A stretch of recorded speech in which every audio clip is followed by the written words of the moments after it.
नमस्कार दोस्तों, एजुकेशन 24 में आपका स्वागत है। दोस्तों आज का वीडियो आप सभी के लिए बहुत ही खास होने वाला है, क्योंकि आज के इस वीडियो में आपको बीए सेकेंड ईयर के सेकेंड पेपर में आपका जो सब्जेक्ट है हिस्ट्री यानी कि इतिहास, उसके अंदर कौन कौन से क्वेश्चन आने वाले हैं, इस वीडियो के अंदर मैं आपको आने वाले क्वेश्चन के बारे में बताऊंगा। सो आप इस वीडियो को स्किप किए बिना पूरा देखिएगा ताकि आपको आने वाले क्वेश्चन के बारे में अच्छे से पता चल सके। दोस्तों बहुत सारे स्टूडेंट कमेंट कर रहे थे कि सर हमारा बीए सेकेंड ईयर के अंदर सेकेंड पेपर होने वाला है हिस्ट्री का, उसके ऊपर वीडियो बनाइए। तो दोस्तों आप इस वीडियो को ध्यान से देखिएगा। इस वीडियो के अंदर मैं आपको हिस्ट्री के सेकेंड पेपर के बारे में बताऊंगा, यानी कि आपका जो सेकेंड पेपर होने वाला है हिस्ट्री का, उसके अंदर जो भी क्वेश्चन आने वाले हैं इस वीडियो के अंदर मैं आपको आने वाले क्वेश्चन के बारे में बताऊंगा। दोस्तों बहुत सारे स्टूडेंट कमेंट करते हैं कि सर ये किस यूनिवर्सिटी का क्वेश्चन है। बहुत सारे लोग कमेंट करते हैं कि सर आप जो क्वेश्चन देते हैं किस यूनिवर्सिटी का क्वेश्चन होता है। तो दोस्तों मैं आपको बता दूं कि मैं आपको जो भी क्वेश्चन देता हूँ ये क्वेश्चन सभी यूनिवर्सिटी के लिए होता है। आप जिस भी यूनिवर्सिटी में पढ़ते हैं ये आपके लिए बहुत ही इंपॉर्टेंट है, तो इसलिए आप इस क्वेश्चन को नोट कर लीजिएगा। क्वेश्चन खत्म होने के बाद क्वेश्चन को नोट कर लीजिएगा और जो भी किताब सीरीज वगैरह है आपके पास उससे मिला करके याद कर लीजिएगा। तो ये बिना किसी देरी के हम लोग शुरू करते हैं और क्वेश्चन को देखते हैं। तो यहाँ पे दोस्तों मैं आपको बता दूं कि इस वीडियो के अंदर मैं आपको लघु उत्तरीय प्रश्न और दीर्घ उत्तरीय प्रश्न दोनों के बारे में बताऊंगा।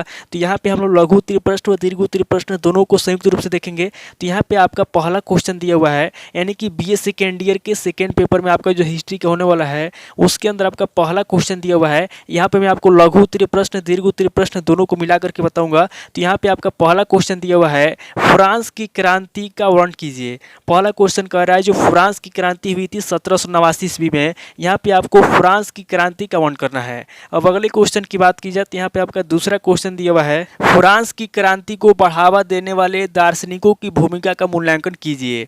दूसरा क्वेश्चन कह रहा है कि फ्रांस की क्रांति को बढ़ावा देने वाले जो दार्शनिक थे, यहाँ पे आपको फ्रांस की क्रांति को बढ़ावा देने वाले दार्शनिकों की भूमिका का मूल्यांकन करना है। यानी कि जो भी दार्शनिक थे जो फ्रांस की क्रांति को बढ़ावा दे रहे थे, यहाँ पे आपको उनकी भूमिका का मूल्यांकन करना है। अब अगले क्वेश्चन की बात की जाए तो यहाँ पे आपका तीसरा क्वेश्चन दिया हुआ है, नेपोलियन बोनापार्ट के कंसुलर सुधारों का वर्णन कीजिए। तीसरा क्वेश्चन कह रहा है जो नेपोलियन बोनापार्ट के कंसुलर सुधार है, यहाँ पे आपको नेपोलियन बोनापार्ट के कंसुलर सुधारों का वर्णन करना है। अब अगले क्वेश्चन की बात की जाए तो यहाँ पे आपका चौथा क्वेश्चन दिया हुआ है, फ्रांस की राष्ट्रीय सभा की सफलताओं का वर्णन कीजिए। चौथा क्वेश्चन कह रहा है जो फ्रांस की राष्ट्रीय सभा थी, यहाँ पे आपको फ्रांस की राष्ट्रीय सभा की सफलताओं का वर्णन करना है। अब अगले क्वेश्चन की बात की जाए तो यहाँ पे आपका पांचवा क्वेश्चन दिया हुआ है, नेपोलियन ने अपने युद्धों से यूरोप को कितनी हानि पहुंचाई। पांचवा क्वेश्चन कह रहा है जो नेपोलियन है, नेपोलियन ने अपने युद्धों से यूरोप को कितनी हानि पहुंचाई थी। यहाँ पे आपको बताना है कि नेपोलियन ने अपने युद्ध से यूरोप को कितनी हानि पहुंचाई। अब अगले क्वेश्चन की बात की जाए तो यहाँ पे आपका छठा क्वेश्चन दिया हुआ है, 1815 ईस्वी में हुए वियना समझौते का वर्णन कीजिए। छठा क्वेश्चन कह रहा है कि 1815 ईस्वी में जो वियना समझौता हुआ था, यहाँ पे आपको 1815 ईस्वी में हुए वियना समझौते का वर्णन करना है। अब अगले क्वेश्चन की बात की जाए तो यहाँ पे आपका सातवां क्वेश्चन दिया हुआ है, यूरोप में मजदूर आंदोलन के विकास का वर्णन कीजिए। सातवां क्वेश्चन कह रहा है जो यूरोप में मजदूर आंदोलन हुआ था, यहाँ पे आपको यूरोप में मजदूर आंदोलन के विकास का वर्णन करना है। अब अगले क्वेश्चन की बात की जाए तो यहाँ पे आपका आठवां क्वेश्चन दिया हुआ है, यूरोपीय संयुक्त व्यवस्था के महत्व का उल्लेख कीजिए। आठवां क्वेश्चन कह रहा है जो यूरोपीय संयुक्त व्यवस्था है, यहाँ पे आपको यूरोपीय संयुक्त व्यवस्था के महत्व का उल्लेख करना है। अब अगले क्वेश्चन की बात की जाए तो यहाँ पे आपका नवा क्वेश्चन दिया हुआ है, मेटरनिख की उपलब्धियों का मूल्यांकन व पतन के कारणों का उल्लेख कीजिए। नवा क्वेश्चन कह रहा है जो मेटरनिख है, यहाँ पे आपको मेटरनिख की उपलब्धियों का मूल्यांकन करना है। यानी कि मेटरनिख की कौन कौन सी उपलब्धियाँ हैं, यहाँ पे आपको सबसे पहले मेटरनिख की उपलब्धियों का मूल्यांकन करना है, उसके बाद आगे आपको उसके पतन के कारणों का उल्लेख करना है। यानी कि मेटरनिख की पहले उपलब्धि बताना है, उसके बाद आगे आपको मेटरनिख के पतन के कारणों का उल्लेख करना है। अब अगले क्वेश्चन की बात की जाए तो यहाँ पे आपका 10वां क्वेश्चन दिया हुआ है, 1848 ईस्वी की क्रांति के कारण व असफलता का वर्णन कीजिए। 10वां क्वेश्चन कह रहा है जो 1848 ईस्वी की क्रांति थी उसके क्या कारण थे। यहाँ पे आपको सबसे पहले 1848 ईस्वी की क्रांति के कारण बताना है व उसकी असफलता का वर्णन करना है। अब अगले क्वेश्चन की बात की जाए तो यहाँ पे आपका 11वां क्वेश्चन दिया हुआ है, नेपोलियन तृतीय के कार्यों सफलताओं एवं पतन के कारणों का उल्लेख कीजिए। यहाँ पे 11वां क्वेश्चन कह रहा है जो नेपोलियन तृतीय है, यहाँ पे आपको नेपोलियन तृतीय के कार्यों के बारे में बताना है, उसकी सफलताओं के बारे में बताना है और उसके पतन के कारणों का उल्लेख करना है। यानी कि नेपोलियन तृतीय का पतन कैसे हुआ, लास्ट में आपको नेपोलियन तृतीय के पतन के कारणों का उल्लेख करना है।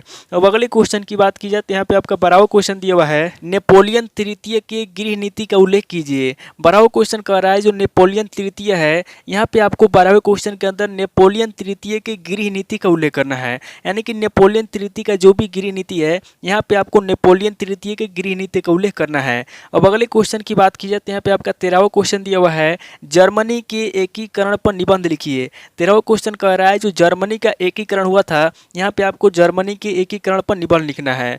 अब अगले क्वेश्चन की बात की जाए तो यहाँ पे आपका 14वां क्वेश्चन दिया हुआ है, इटली के एकीकरण पर निबंध लिखिए। 14वां क्वेश्चन कह रहा है जो इटली का एकीकरण हुआ था, यहाँ पे आपको इटली के एकीकरण पर निबंध लिखना है। अब अगले क्वेश्चन की बात की जाए तो यहाँ पे आपका 15वां क्वेश्चन दिया हुआ है, 1870 ईस्वी के उपरांत बिस्मार्क की विदेश नीति का उल्लेख कीजिए। 15वां क्वेश्चन कह रहा है कि 1870 ईस्वी के उपरांत, यानी कि 1870 ईस्वी के बाद जो बिस्मार्क की विदेश नीति रही, यहाँ पे आपको 1870 ईस्वी के बाद बिस्मार्क की विदेश नीति का उल्लेख करना है। अब अगले क्वेश्चन की बात की जाए तो यहाँ पे आपका 16वां क्वेश्चन दिया हुआ है, यूरोप में समाजवाद के उदय पर प्रकाश डालिए। 16वां क्वेश्चन कह रहा है कि यूरोप में जो समाजवाद का उदय हुआ था, यहाँ पे आपको यूरोप में समाजवाद के उदय पर प्रकाश डालना है। अब अगले क्वेश्चन की बात की जाए तो यहाँ पे आपका 17वां क्वेश्चन दिया हुआ है, फ्रांस के निरंकुश राजतंत्र का वर्णन कीजिए। 17वां क्वेश्चन कह रहा है जो फ्रांस का निरंकुश राजतंत्र था, यहाँ पे आपको फ्रांस के निरंकुश राजतंत्र का वर्णन करना है। अब अगले क्वेश्चन की बात की जाए तो यहाँ पे आपका 18वां क्वेश्चन दिया हुआ है, मुद्रित पत्र क्या है। 18वां क्वेश्चन कह रहा है कि मुद्रित पत्र क्या है, यहाँ पे आपको मुद्रित पत्र के बारे में बताना है। अब अगले क्वेश्चन की बात की जाए तो यहाँ पे आपका 19वां क्वेश्चन दिया हुआ है, नेपोलियन बोनापार्ट ने शिक्षा में क्या क्या सुधार किए। 19वां क्वेश्चन कह रहा है जो नेपोलियन बोनापार्ट है, कह रहा है कि नेपोलियन बोनापार्ट ने शिक्षा में क्या क्या सुधार किए। यहाँ पे आपको बताना है कि नेपोलियन बोनापार्ट ने शिक्षा में क्या क्या सुधार किए।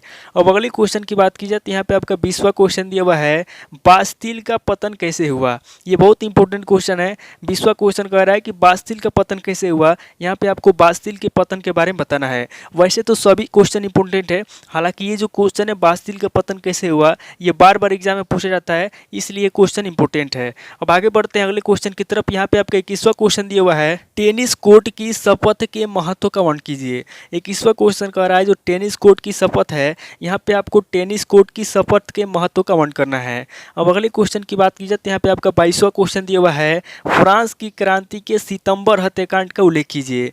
22वां क्वेश्चन कह रहा है जो फ्रांस की क्रांति के सितंबर हत्याकांड है, यहाँ पे आपको फ्रांस की क्रांति के सितंबर हत्याकांड का उल्लेख करना है।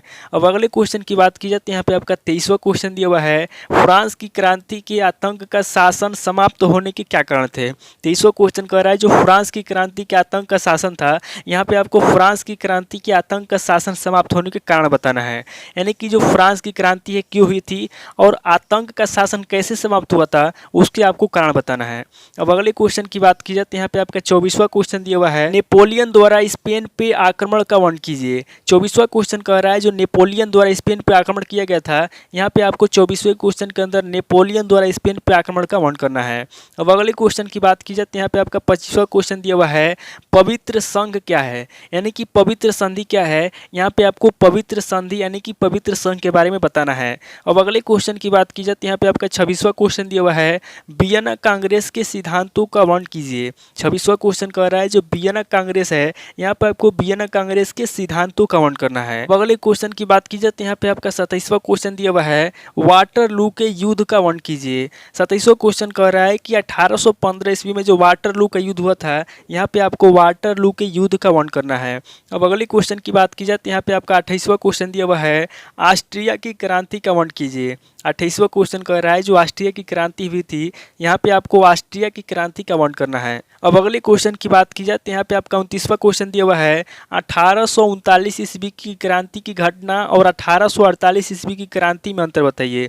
29वां क्वेश्चन कह रहा है कि जो 1839 ईस्वी की क्रांति हुई थी और यहाँ पे जो 1848 ईस्वी की क्रांति हुई थी, इन दोनों क्रांति की घटनाओं में क्या अंतर है, यहाँ पे आपको इन दोनों क्रांति की घटनाओं में अंतर बताना है। अब अगले क्वेश्चन की बात की जाए तो यहाँ पे आपका 30वां क्वेश्चन दिया हुआ है, कैबूर के गृह नीति का उल्लेख कीजिए। 30वां क्वेश्चन कह रहा है जो कैबूर है, यहाँ पे आपको कैबूर के गृह नीति का उल्लेख करना है। तो दोस्तों ये टोटल आपके 30 क्वेश्चन होंगे जो कि आपके पेपर में पूछे जाएंगे। तो आप इन 30 क्वेश्चन को नोट कर लीजिए और जो भी आपके पास किताब या सीरीज है उससे मिला करके याद कर लीजिए। तो दोस्तों आज इस वीडियो को वहीं पे स्किप करता हूँ और मिलता हूँ आपसे नेक्स्ट वीडियो में। अगर आपको वीडियो अच्छा लगा तो वीडियो को लाइक कीजिए, शेयर कीजिए और कमेंट करके बताइए कि आपको नेक्स्ट वीडियो किस टॉपिक के ऊपर चाहिए।